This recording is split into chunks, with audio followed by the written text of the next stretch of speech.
مساء الخير. طبخة يومي أمس المعكرونية اللي طبختها بنوعين. بالبداية قطعت اللحم شرائح، بعدين قطعت وياه الكرات ولونين من الفلفل الأخضر والأحمر وطماطة قطعتها من شرائح، حضرته مع 3 بوتيتات. سلقت اللحم وحمسته كل الزين وضفت عليه فلفل أسود وفلفل أحمر وملح. بالحمسل ويا الخضروات الحمرة المعكرونية، سلقت المعكرونية وحضرته. حمست بالبداية البصل والفلفل والبوتيتا والطماطة كله على جانب، حمسته وضفت عليه الفلفل الأسود والفلفل الأحمر وقليل من البهارات وقليل من المعجون، وضفت عليه قليل ماء وملح وشوية من الحامض، وضفت عليه القيمة وحمسته كل الزين وشوية من ماي خليته يغلي فد دقيقتين 3. بعدين ضفت عليه المعكرونية. اندمج المعكرونية ويا الطعم ويا الفلفل كله خضل الطعم.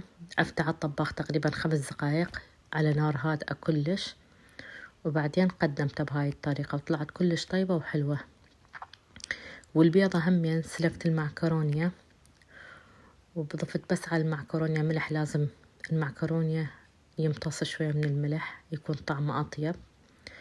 بعدين صفيت وهمين حمست اللحم، ضفت عليه الفلفل الأسود والفلفل البهارات ضفت عليه والملح، وضفت المعكرونية وضفت عليه الصوص الأبيض، أي نوع صوص عندكم يصير طيب.